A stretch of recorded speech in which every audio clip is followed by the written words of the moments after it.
Сәлеметсіздер ме?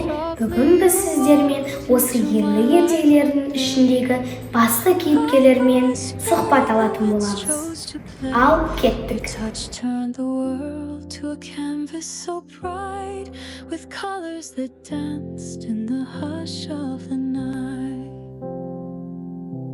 Сәлем достар, кеше біз ерте замандағы Қазанбай батыр туралы ертегіні тыңдап, оның батырлығын жүрегімізге түйген едік. Сәлем достар, мен де сіздерге өз ерлігім туралы айтып беруге қуаныштымын. Қалмақ қолын басқарған хан ретінде мен қасық қаным қалғанша соғысайын деген ұранмен жауға қарсы шайқасқанмын. Дұрыс айтасыз батыр.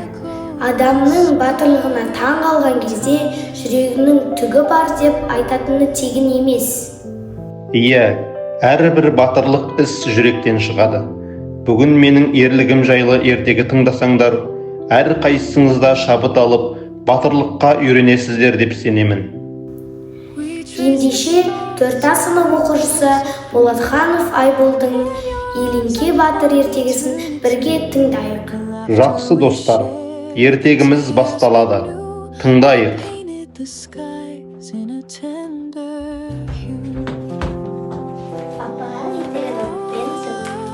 Әкел айналайын, оқып берейін. Қайсысын оқимыз? Еленке батыр. Жүр келе ғой.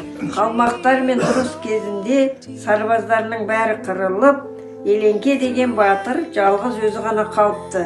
Қашып құтылуға шамасы келсе де, жаудан қашу, чегіну дегенді өлімнен жаман көретін батыр қасық қаным қалғанша соғысайын деген оймен чайқаса беріпті. Қалмақтың қол бастаған ханы Еленкенің батырлығын бұрыннан естиді екен. Оны соғыста оның таңғаларлық ерлігіне өз көзімен көріп, тұтқынға тірідей алыңдар деп бұйрық беріпті дейдіңіз. Самсаған қалың жау қойсын ба, батырды ауыр жаралап, қансыратып, әлсіретіп ұстапты. Ханның жарлығы бойынша оны емдеткізіп, күтіп, тез арада жараларынан сауықтырады да, тұқым алайық деп Еленкенің қасына күніне бір сұлу қыз қалдырып отырады.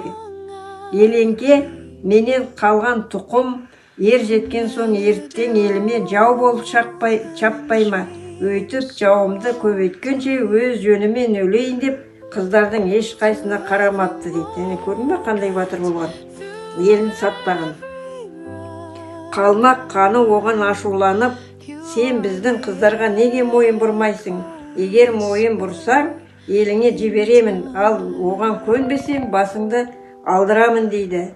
Жауыма тұқым тастап ажалдан құтылғанша елім үшін адал өлгенім артық деп жауап береді Еленке батыр дейді.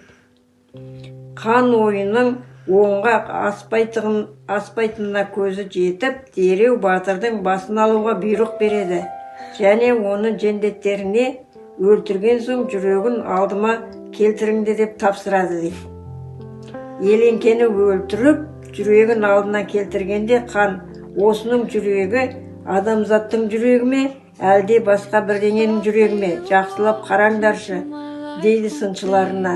Еленкенің ерлігіне, қайсарлығына таңданып, сыншылар жүректі қақ жарғанда қараса, ортасынан бір тал түк шығыпты.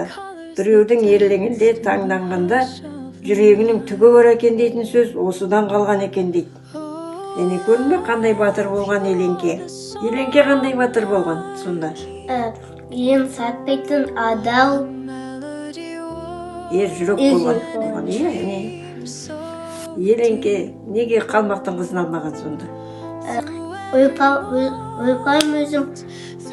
Елін сатпаған? Сатқанша өзім өлгенім артық деген, иә? Дұрыс айтасың. Рахмет, ертегі оқып бергенге.